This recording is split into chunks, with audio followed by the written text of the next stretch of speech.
Hi there, Social 30-1 here, taking a look at our first source. This will be the last set of sources ever in Social 30-1 for you. Source 1 is a quote. Our concept, our topic is, of course, citizenship, civil resistance. So I'll give you a few seconds to glance it over, and then we'll take it apart.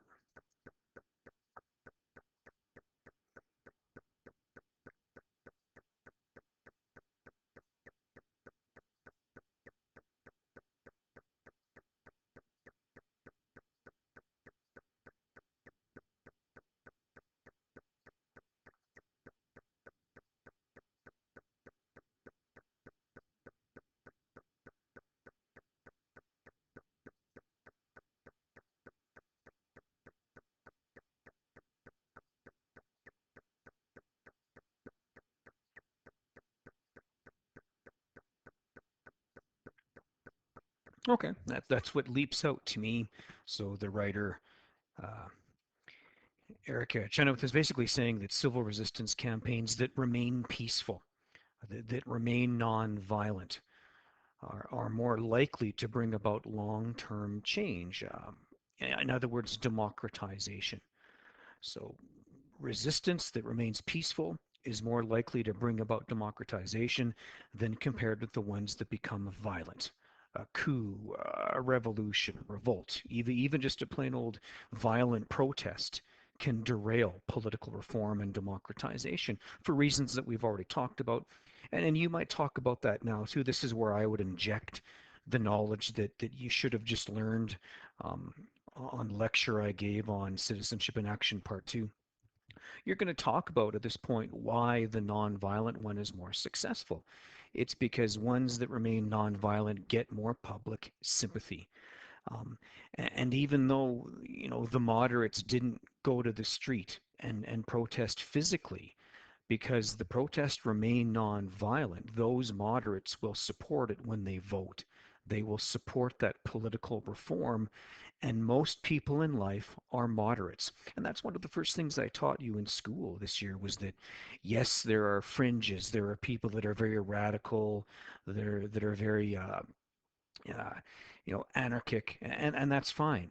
But most people are centrists. They're moderates. In fact, we did the political spectrum survey early on in the course too, and what we found was that most people are either liberals or moderates, and that's who you want to inspire in a political protest. You want the middle ground, the moderates, because there's so many of them. You want them to support your cause. And what we find is that when protests turn violent, you lose the support of the middle class. You lose the support of those moderates. So you want to keep them peaceful. And she goes on to say that they're actually 10 times likelier to transition to democracies within 5 years compared to the ones that were violent. And what she also says too that I find interesting in that even though that protest may have deemed to have failed in the short term, so even though you didn't get the immediate change that you were looking for, it doesn't mean that it failed in the long term. What she's trying to say is that, you had your protest, you didn't get what you wanted right there and then. But what you did do was you woke up the moderates, you woke up the reformers, you exposed them to what you wanted, and over time, as they think about it, as they process, your protest and what you were after, they will gradually begin to initiate the change. You will even inspire people within the ruling class itself, the elites, could become inspired, could become aware of what you wanted in the protest. And over time, they'll bring about the change. They will begin to liberalize the political system, the government, um, whatever system you have in place at that time. So change may not come when you walk out of the protest. In fact, it probably won't. Change takes a long time, years, even decades. And what she's saying is that, if you're patient and you keep the protest peaceful, the change will come because you will inspire the people that have the political power to bring about the change. And that's how it's going to work. Now, you don't have to agree with Chenoweth. That's just her theory. That's what she's saying.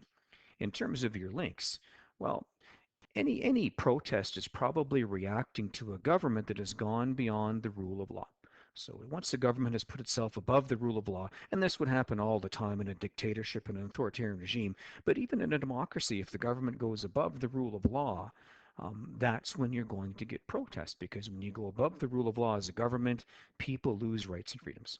Either everyone or segments of your population will lose rights and freedoms, and they also lose their right to self-interest. So civil resistance, citizens taking action, is a response to illiberalist measures, usually a response to a government that's gone above the rule of law, and people want their rights and freedoms restored, or if they live in a dictatorship, they want to get those rights and freedoms in the first place.